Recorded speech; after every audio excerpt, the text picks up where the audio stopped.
اس لیے خدا کے گھر سے ہی پاکی اختیار کرتے اپنے گھروں میں نہیں کرتے. اس لیے معاشرے میں پاک نہیں ہوتا، مگر اللہ کے گھر جب داخل ہوتے پاک ہو کے داخل ہوتے. کیوں؟ معاشرے میں تمہیں خدا نظر نہیں آیا لوگوں کے ساتھ، مگر مسجد میں تجھے خدا نظر آ گیا. یہ اندھے لوگ ہوتے ہیں. آنکھوں والے وہ ہیں جو ہر جگہ خدا کو ساتھ مانیں. جب ہر جگہ اپنے ساتھ خدا کو مانیں گے تو باوضو رہنے کی زیادہ کوشش پاک رہنے کی. اس لیے اس دور کے لوگ پاکی کو اہمیت ہی نہیں دیتے. کیوں نہیں دیتے؟ وہ اللہ کے لیے ایمان ہی نہیں رکھتے کہ اللہ پہ دیکھ رہے. انہیں پاکی کی حالت میں اللہ کیا کہتا ہے؟ میں نظریں ٹھیک لیتا ہوں. ٹھیک ہے. اس لیے آج لوگوں کے گھروں میں برکت نہیں ہے. ٹھیک ہے کہ انہیں پاکی زیادہ ہو گئی. صرف نماز کی حالت میں وضو کر لیتی اس وقت برکت والے بن جاتے. اس کے بعد نہ کھانا پینا اٹھنا بیٹھنا سونا نہ گفتگو کوئی پاکی والی نہیں ہوتی، یعنی کہ باوضو کی نہیں کرتے تو پھر برکت نہیں رہتی. کیا نہیں رہتی؟ برکت تمہاری پاکی بھی اللہ نے رکھی ہوئی ہے. رزق کا پاک ہونا برکت، جسم کا پاک ہونا برکت. ٹھیک ہے. ہر چیز کا جب پاک ہونا ہی برکت ہے تو ہمیں ہر چیز کو پاک کرنا چاہیے. ٹھیک ہے. اس لیے لوگوں کے گھروں میں جاتے ہوئے کیا ہے جاتے ہوئے پاکی سے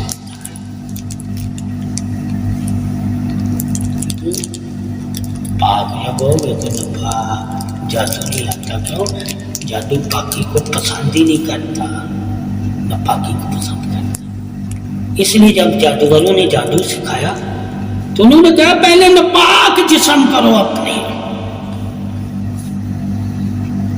یعنی ہروت مروت.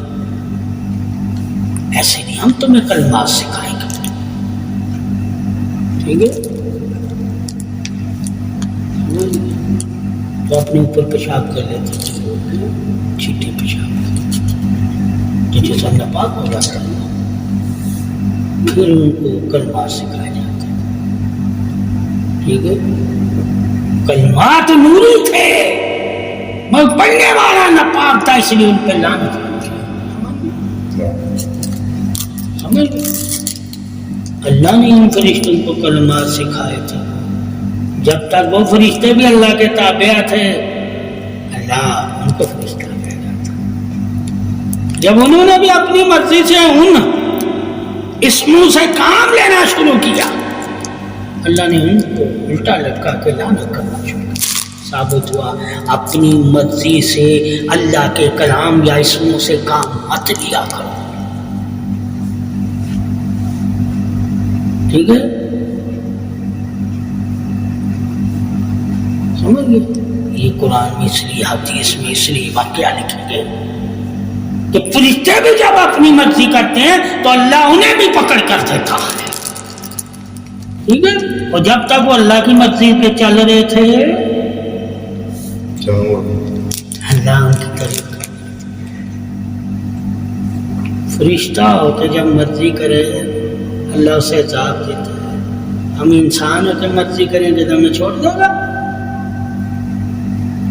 اس لیے اسلام میں تمہاری اور ہماری مرضی کا کہیں دخل نہیں کہ اللہ اور رسول کی رضا اور اس کی مرضی اور اس کی خوش ندی کو اپناؤ. یہ نہیں کہ اپنی خوشیوں کے لیے اللہ رسول کو پکارا کرو، اپنی مرادوں کے لیے.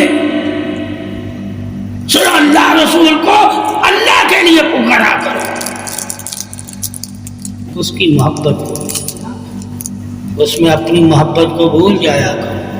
جب اللہ کی محبت تمہیں مل جائے گی تو اس کی دلیل یہ ہے کہ تم اپنی عارضی دنیا کی محبت کو بھول جائے گا.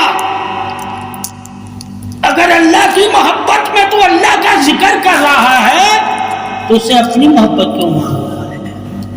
دنیا اس سے ثابت ہے تیرے دل میں دنیا ہے تو تیرا ذکر آسمانوں پہ نہیں جائے گا. ٹھیک ہے, وہ تیرا ذکر ہی اللہ فرشتے تیرے منہ پہ مار دیں گے کالا کر کے. یہ بھی حدیثیں لکھی ہوئی ہیں. کیا لکھی ہوئی؟ کیوں لکھی؟ کہ مسلمان غور و فکر کیا کریں کہ ہم اللہ کی عبادت میں مانگ کیا رہے ہیں. توکل مانگ رہے ہیں, صبر مانگ رہے ہیں, ٹھیک ہے, عبادت کی توفیق مانگ رہے ہیں, صدقہ خیرات کی توفیق مانگ رہے ہیں, مال و زال مانگ رہے ہیں. کس لیے مانگ رہے ہیں؟ تاکہ اللہ ہم اسے تیرے راہ میں خرچ کر کے تیرے دوست کہلا سکیں. تو پھر مانگنا تیرا جائز ہے اللہ سے. تو اس کی دوستی چاہتا ہے, اگر تو اس میں حالات بدلنا چاہتا ہے تو جو اللہ کو نہیں جانتے وہ بھی اپنے حالات بدل لیتے. ٹھیک ہے, پھر کیا ضرورت ہے اللہ سے مانگنے کی؟ پھر حالات کیسے بدلتے ہیں؟ محنت کر, کیا کر,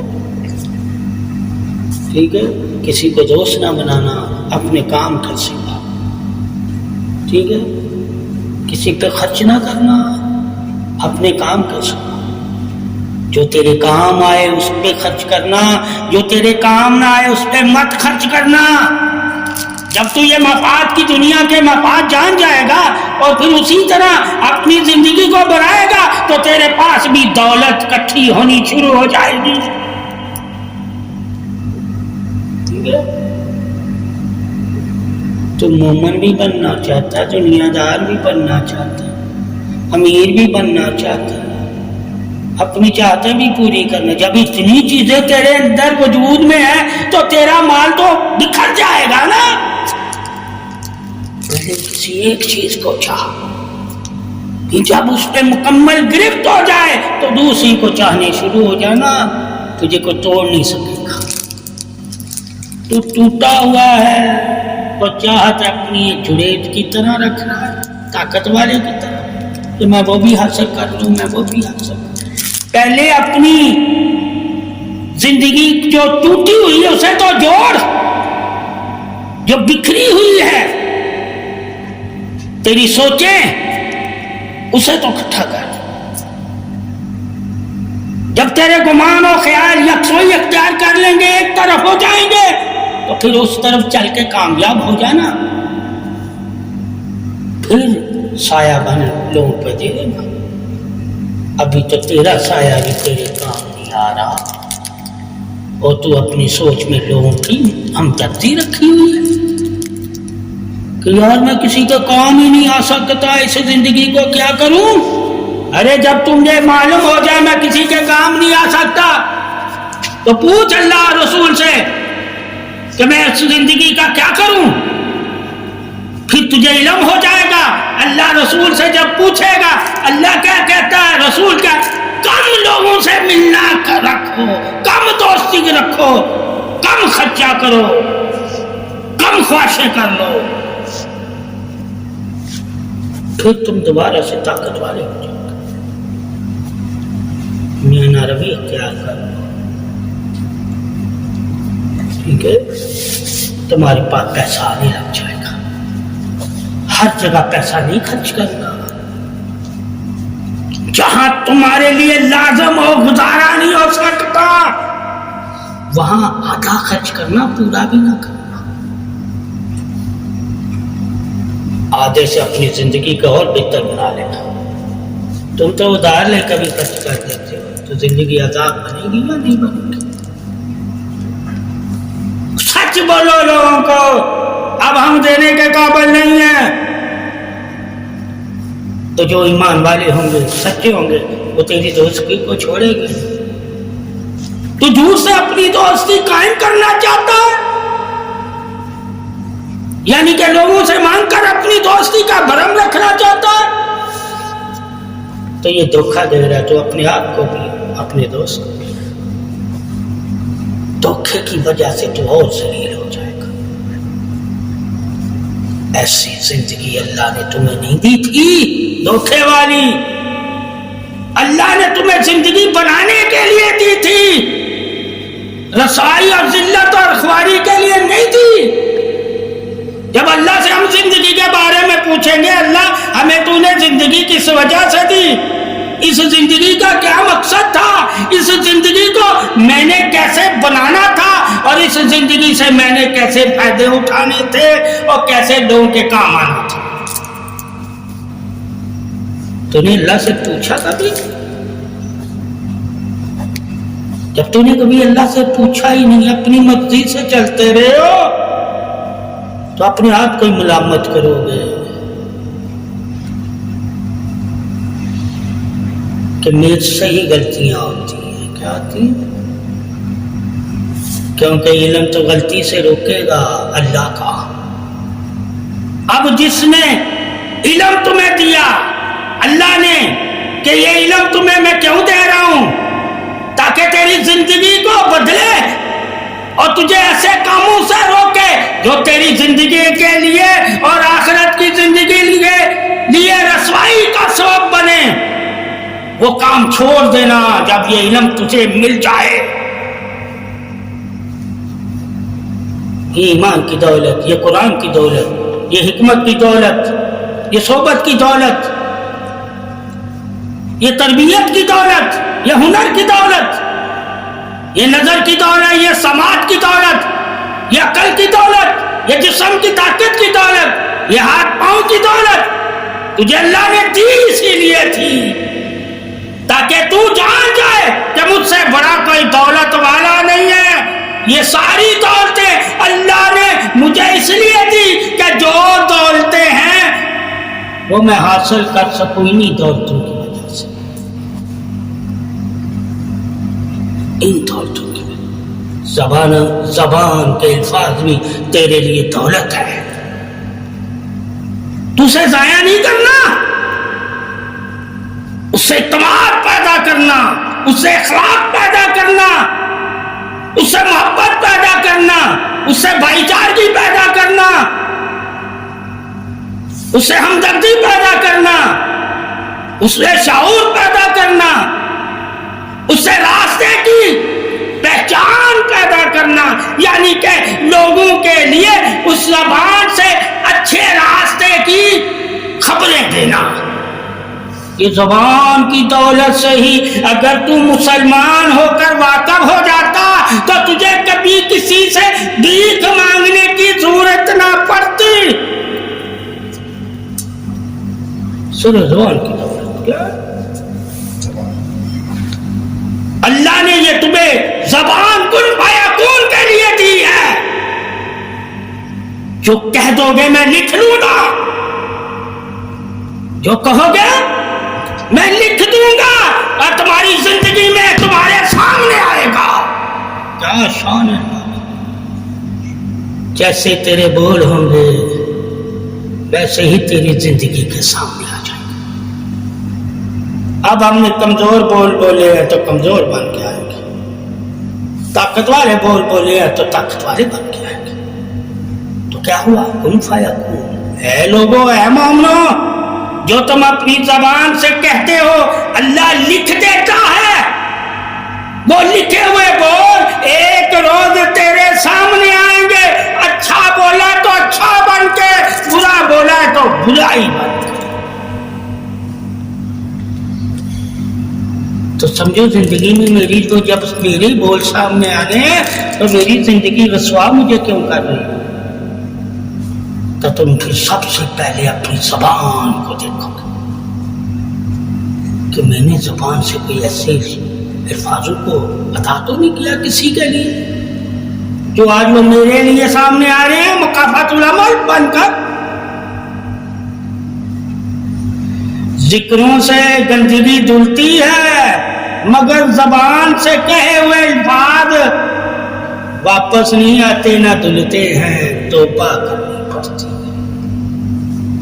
ایک ہے ذکر سے گناہ کا دھل جانا, ایک ہے توبہ سے گناہ کا دھل جانا. ایسے کلمات جو تم نے اپنی زبان سے ادا کیے جس سے لوگوں کا دل دکھا, جس سے لوگوں پر بہتان لگے, جس سے چھکوں کو تو نے جھوٹ بولا, جس سے تم نے ریاکاری کی, جھوٹی تعریف کی, وہ تیری ہی ہے، اس کا دوسرے کو جو نہیں ملے گا، تجھے ہی غم ملے گا اس کا۔ تو سب سے بڑی آفت کیا ہے تمہارے لیے؟ تمہاری اپنی ہی زبان۔ اور سب سے بڑی راحت کیا ہے تمہارے لیے؟ تمہاری اپنی ہی زبان۔ یہ تو صرف زبان ہے، آگے کیا آتا ہے؟ نگاہ، سماعت، کردار، ہاتھ اور پاؤں، سینہ، پشت، ٹھیک ہے؟ جہاں اللہ تعالیٰ نے تمہاری اولاد رکھی نہ رکھی، ٹھیک ہے، اس کے لیے بھی سوچنا، اس کے لیے بھی سوچنا۔ یہ پشت میں جو اللہ نے مادہ رکھا ہوا ہے، یہ مادہ کس سے پیدا ہوتا ہے؟ میں ایسی خوراکیں تو نہیں کھا رہا جو حرام ہے، اور میرا مادہ کہیں حرام تو نہیں ہو گیا؟ یہ بھی جاننا لازم ہوتا ہے۔ تو خوراکوں سے مادہ ہڈیوں سے پیدا ہوتا ہے، ٹھیک ہے؟ جب مسلمان کو علم ہی نہیں ہے، جو مرضی کھائے، تو اس کی اولاد بھی ایسی ہوگی جو مرضی کرے، ٹھیک ہے؟ اپنا کیا ہی پائے گا، کیا پائے گا؟ اولاد کی صورت میں بھی، نگاہ کی صورت میں بھی، سماعت کی صورت میں بھی، زبان کی صورت میں بھی، ہاتھ، پاؤں، جسم اور کمر اور سینہ اور پیٹ کی صورت میں بھی جو انسان کر رہا ہے اپنے لیے ہی کر رہا ہے۔ اچھا کر رہا ہے تو اس کے لیے اچھا ہوگا، برا کر رہا ہے تو اس کے لیے برا ہوگا۔ یہی اللہ کا حق ہے جسے جاننا ہر بندے کے لیے لازم ہے، جسے جاننا ہر بندے کے لیے۔ تم نے وضو جاننا، عبادت جاننا تو اپنے لیے لازم کر لیا، حق بھی جانو، میرا حق کیا؟ نماز، وضو، یہ تو اللہ کا حق ادا کر رہا ہے، تیرا حق کیا؟ جب تو اپنے حق میں بے ایمان ہوتا تو اللہ کا جو حق تو ادا کر رہا ہے، اللہ وہ حق تیرے منہ پہ مار دے گا، قبول ہی نہیں کرے گا۔ پہلے اپنے حق کو صحیح کر، ٹھیک ہے؟ اپنی نگاہ، اپنی زبان، اپنی سماعت، اپنی عقل، اپنا شعور، اپنے قدم، اپنے ہاتھ، اپنا سینہ، اپنی کمر، اپنا پیٹ، پہلے اسے صحیح کر، اسے پاک کر۔ اللہ کی جب تو ان کے ذریعے عبادت کرے گا تو اللہ پھر قبول کر لے گا۔ یہی شان حق ہے اور قدرت الہی ہے کہ اللہ انہیں کو پسند کرتا ہے جن کے جسم پاک ہو جاتا ہے،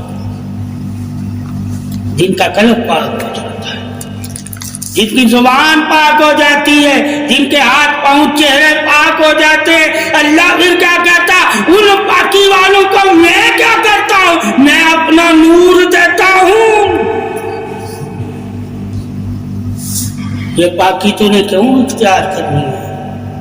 اللہ سے نور لینے کے لیے، صرف عبادت کرنے کے لیے نہیں، کیا اللہ سے نور بھی لینا، ٹھیک ہے؟ اور تو نے یہ جسم اپنا پاک کیا صرف عبادت کے لیے، مگر اس کو اللہ کا نور نہ مانگا، تو ایسی عبادت جانوروں کی ہوتی ہے۔ وہ عبادت کے ذریعے اللہ سے کچھ نہیں مانگتے سوائے رزق کے، شکر کے، صبر کے۔ مانگتے وہ بھی اللہ سے ہی ہے، مگر ان کے مانگنے کا، جب جانوروں کا، پرندوں کا مانگنے کا تجھے علم ہوگا، ان کے مانگنے کی حدیں ہیں اور تیرے مانگنے کی حدیں نہیں ہے۔ خدا کے نور تک تو مانگ سکتا ہے۔ اللہ نے تجھے مانگنے کا اتنا بڑا اختیار دیا، مگر انہیں نہیں اختیار دیا۔ وہ اللہ سے رزق مانگ سکتے ہیں، برسات مانگ سکتے ہیں، سایہ مانگ سکتے ہیں، نہ وہ جنت مانگ سکتے ہیں، نہ نور مانگ سکتے ہیں، نہ وہ دیدار مانگ سکتے ہیں، نہ قرب مانگ سکتے ہیں۔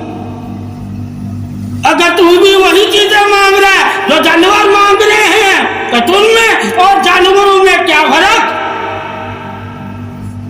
تجھے تو انسان اللہ نے بنایا اس لیے کہ ایمان لے کر میرے نور کو مانگنے لگ جا، میرے نور والا ہو جانا، مگر جانوروں کو اس لیے نہیں بنایا تھا کوئی ایمان لے آئے اور نور کو پانا اور نور والے ہو جائے، انسانوں کو بنایا، ٹھیک ہے؟ اس لیے اللہ نے 1,26,000 کموں کے جو انبیاء بھیجے انہوں نے انسانوں کو ہی تبلیغ کی ہے، جانوروں کو نہیں کی۔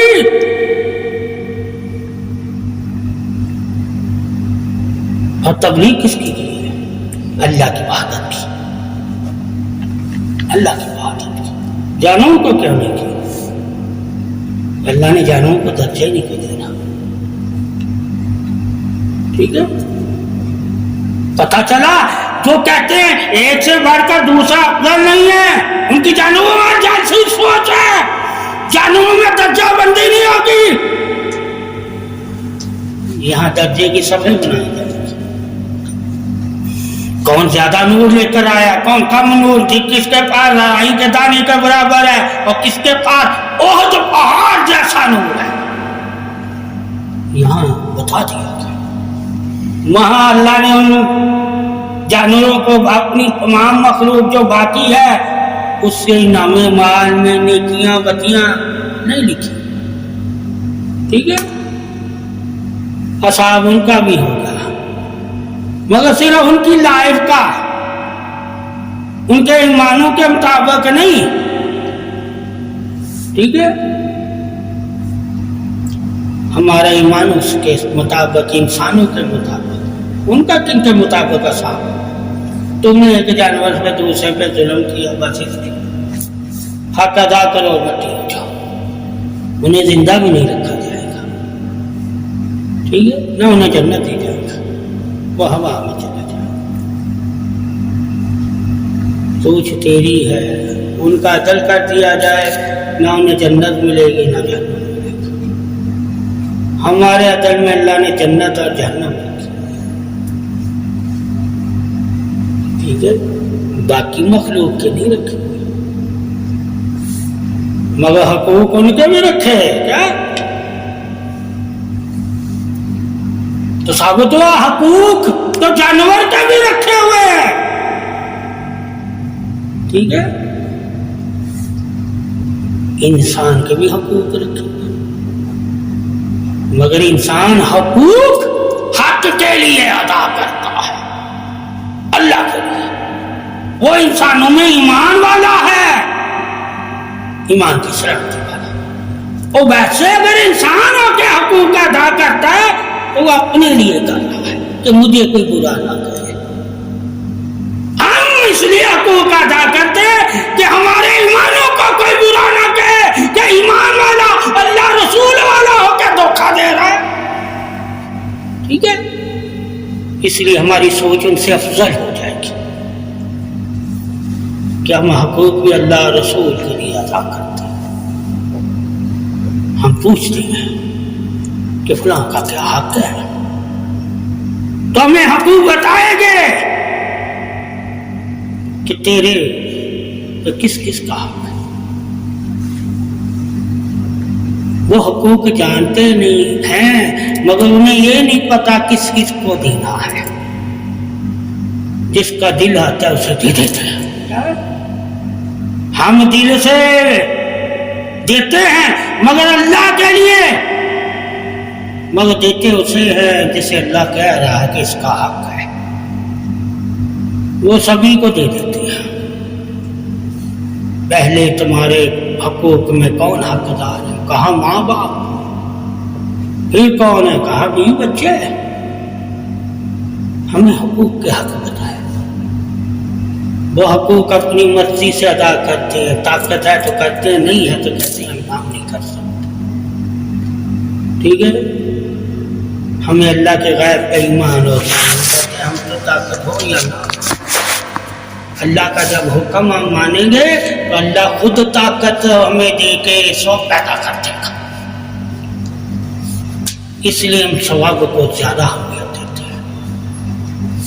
ٹھیک ہے، وہ اس لیے غیبانہ اسباب کو نہیں مانتا. ٹھیک ہے، جب ان غیبانہ اسباب کو مانتے نہیں ہے تو ان کے پاس ہوتا تو دیتے ہیں، ایسے وعدے ہی نہیں کرتے. ہم ایسے بھی وعدہ کر دیتے ہیں، ہمیں یقین ہوتا ہے ہو سکتا اللہ غیب سے مدد کر دے تو ہم اس کے کام آ جائیں. ٹھیک ہے، یہ شان صرف محمد کے پاس ہے، غیبانہ مدد کی.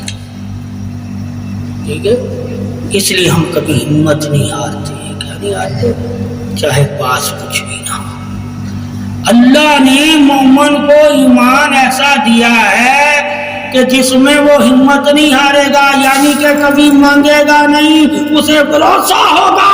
اللہ کو خبر ہے وہ جب چاہے گا میرے لیے کسی کو فرشتہ بنا کر بھیج دے گا، مجھے مانگنے کسی جگہ جانے نہیں دے گا.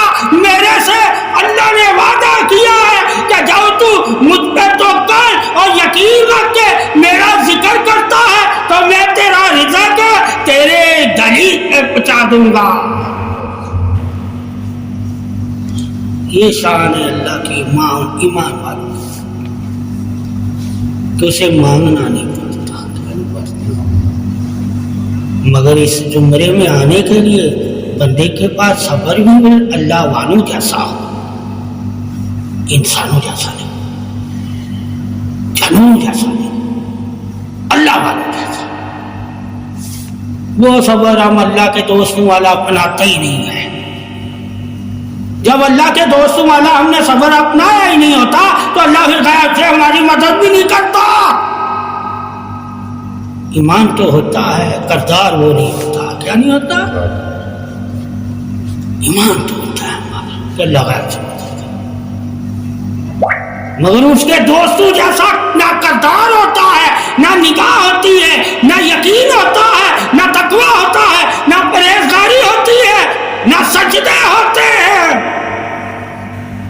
اور نہ ہی صبر استقامت اللہ کے دوستوں جیسا ہوتا ہے. اس وجہ سے جب غیب سے مدد نہیں آتی تو ہم بدظن ہو جاتے. ارے پہلے پڑھ تو لو کہ اللہ غیب سے مدد کن کی کرتا ہے. سب سے پہلے کہا جو غیب پہ یقین رکھتے ہو. ٹھیک ہے، یقین رکھتے ہو. پھر جو اس پہ بھروسہ توکل رکھتے ہو کہ اللہ ہی دینے والا. ان میں صبر استقامت ہوتا ہے. اللہ کے آگے تنہائی میں روتے ہیں اور اپنی سارے دکھ اللہ کو بیان کرتے ہیں. وہ کہتے ہیں اس سے زیادہ نہ کوئی قریب ہے، نہ اس سے زیادہ کوئی رحیم ہے، نہ اس سے زیادہ کوئی امیر ہے، نہ اس سے زیادہ کوئی طاقت والا ہے، اور نہ اس سے زیادہ کوئی قادر ہے، اور نہ اس سے زیادہ کوئی کریم ہے. وہ اللہ کی اس طرح کا ایمان رکھتے ہیں. جب یہ نہیں ہمیں دے رہا تو اس کی مخلوق سے ہم کیا ہوئے. جب یہ دے رہا ہوگا تو مخلوق خود آوازیں مار کے دے گی. ٹھیک ہے، مخلوق خود آوازیں مار کے دے گی، خود تلاش کر کے دے گی. اللہ کے دینے کے طریقے کیا ہیں؟ یہ لوگوں جب میں دیتا ہوں کیسے دیتا ہوں، لوگ تجھے خود بلائیں گے، آواز ماریں گے. ٹھیک ہے، اور جب تو لیتا ہے تو خود تو آوازیں مارے گا. ٹھیک ہے، لوگ تم سے جان چھڑائیں گے. جب میں دیتا ہوں تو لوگ تجھے آوازیں ماریں گے. ٹھیک ہے، دے خدا ہی رہا ہے، آوازیں مار کے ہی دیتا ہے. وہ کیا کرتا ہوں، آوازیں مار کے. تجھے آواز نہیں مارنی پڑے گی، تجھے اس کی آواز سن کے اس کی طرف آگنا پڑے گا. اسی لیے اللہ کہتا ہے میں دیتا ہوں آوازیں مار کے. بخشش بھی میں دیتا ہوں، رزق بھی میں دیتا ہوں، آوازیں مارتا ہوں. جب تم سوئے ہوتے ہو آسمان پہلے آسمان پر آ کر کہ لینا مجھ سے، یہ آوازیں مار کے دین اعلیٰ سے خدا ہے۔ اسی طرح کہتا ہے جب میں بندے کی غیب سے مدد کرنا چاہتا ہوں تو کسی نہ کسی بندے کے ذریعے تو وہ بندہ اسے تلاش کرتے کرتے اس کے پاس آ جائے گا یا اسے دیکھ کے آواز دے گا۔ اس بندے کو اس بندے سے اپنا دکھ نہیں کہنا پڑے گا، پردے میں اللہ مدد کرتا ہے، پردے میں مدد کرواتا ہے، اللہ ہی بندے کا برم رکھتا ہے، اللہ ہی بندے کی عزت رکھتا ہے۔ اور جب بندہ اپنا برم عزت نہیں رکھتا تو وہ مانگتا ہے، اللہ کے در سے نہیں مانگتا، لوگوں کے در سے مانگتا۔ جب وہ لوگوں کے در سے مانگتا ہے تو اللہ کو جلال آتا ہے، تو پھر بندہ ذلیل ہوتا ہے۔ کیا کرے؟ اور جب اللہ کے در سے مانگتا ہے تو اللہ کو رحم آتا ہے۔ ٹھیک ہے؟ تو جو ذلیل اسے کر رہے ہوتے ہیں ان کی نظر میں بھی اسے وہ عزت والا بنا دیتا ہے۔ یہ شان اللہ کی۔ اس لیے آپ صلی اللہ علیہ وسلم فرمایا لوگوں سے امیدیں مت جوڑا کرو، لوگوں سے امیدیں مت رکھا کرو، یہ تو تمہیں اور تمہارے دل کو دکھا دے گا۔ اللہ تمہارے دل کو چھوڑے گا، توڑے گا۔ اس لیے ہم دکھی رہتے ہیں، امیدیں ہم دنیا والوں سے رکھتے ہیں۔ وہ خود اپنے کام کرواتے ہیں، کیا کرواتے ہیں؟ تو ہم کہتے ہیں یار ارے تو ان کے کام کر کے، ان سے رشوت لے کے، ان سے پیسہ لے کے تو نے اپنی زندگی کا خدا انہیں بنایا ہوا ہے۔ اپنی زندگی کے خدا یعنی کہ اللہ کی وحدت اور اللہ کو رازق ماننے سے کیا تو نے انکار کر دیا ہے کہ یہ تجھے رزق دے گا؟ اگر تو اللہ پہ ایمان رکھتا ہے تو تیری زندگی اللہ نے بنائی ہے۔ جس نے تجھے زندگی دی اور بنائی ہے وہی اس زندگی کا رکھوالا ہے، اسی سے مانگا کر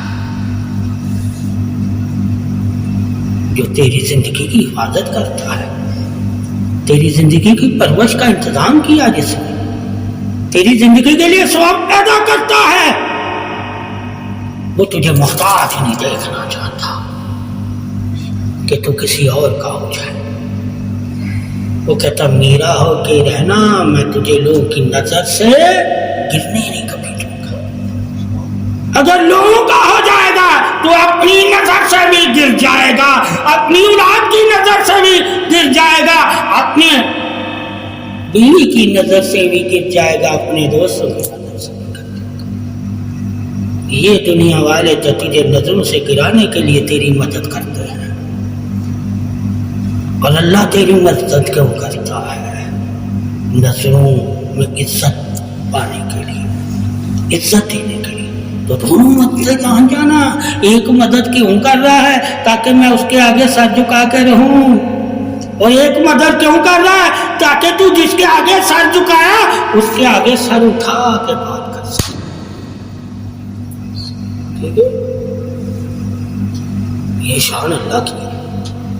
جب اللہ کی شان سے بندہ مومن ایمان والا واقف ہو جائے گا تو کبھی بھی اپنی نظر کسی انسان کے آگے نہیں بنائے گا۔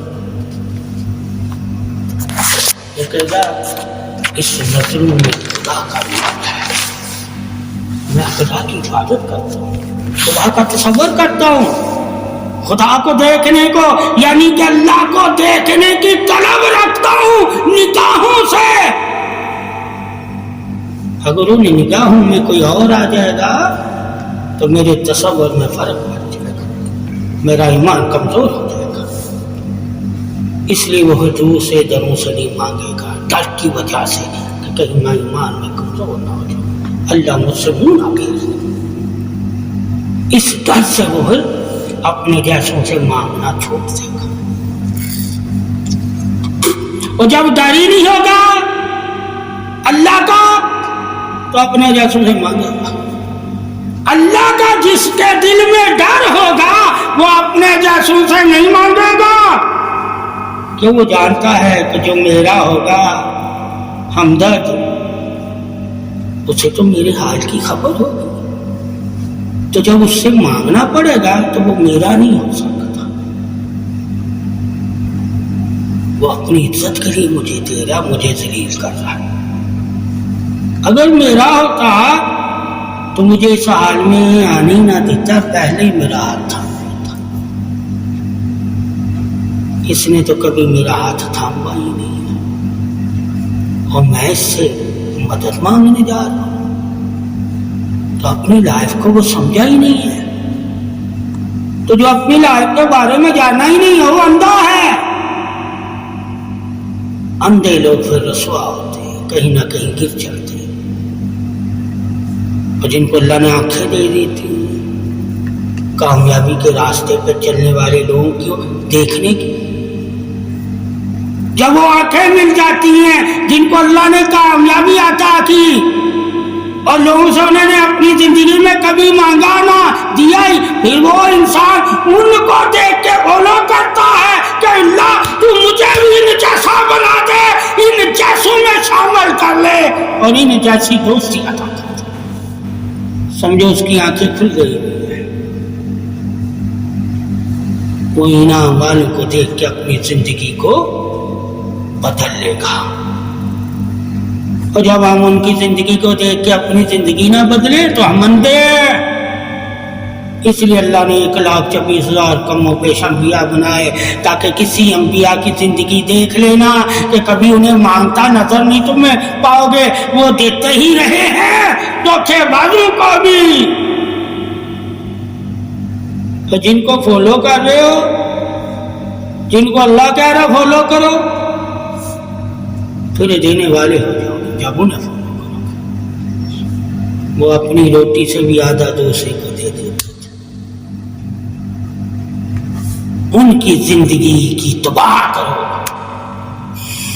ان کی زندگی کو اختیار کرو، ان کے راستے پہ چلو، ان کی سوچیں اپناؤ، ان کی باتیں اپناؤ، ان کا صبر، ان کی طاقت کو اپناؤ، ان کا علم لو اور اس علم کو عملی جامعہ. پھر تمہیں پتہ چلے گا تمہاری زندگی اللہ نے تمہیں کس لیے دی تھی. بانٹنے کے لیے دی تھی. جو بھی دولت اللہ تمہیں دیتا ہے تمہاری زندگی میں کیوں دے رہا ہے؟ بانٹنے کے لیے. جب انبیاء کی زندگی سے واقف ہو جاؤ گے تو تم بھی بانٹنے والوں میں شامل ہو جاؤ گے. مانگنے والا جان جاؤ گے تم کہ میں جن کو فالو کر رہا ہوں وہ کس سے مانگتے تھے، وہ کن کو دیتے تھے. اللہ سے مانگتے تھے اور اللہ کی مخلوق کو دیتے تھے. اور تم مخلوق سے مانگ رہا تو تمہیں پتہ چل جائے گا کہ میں ان کی طرح نہیں زندگی گزار رہا جو اللہ کے دوست ہیں. اگر میں ان کی طرح زندگی گزارتا تو وہ اللہ کے خزانے اللہ سے لیتے ہیں اور مخلوق کو ان خزانوں سے نوازتے رہتے ہیں. اصل یہ زندگی ہے مومن کی جو انبیاء والی زندگی ہے. اگر انبیاء اور اولیاء والی مومن زندگی نہیں اپناتا تو وہ ذلیل ہو جاتا ہے، وہ ذلیل ہو جاتا ہے، لوگوں کی نظر میں گر جاتا ہے.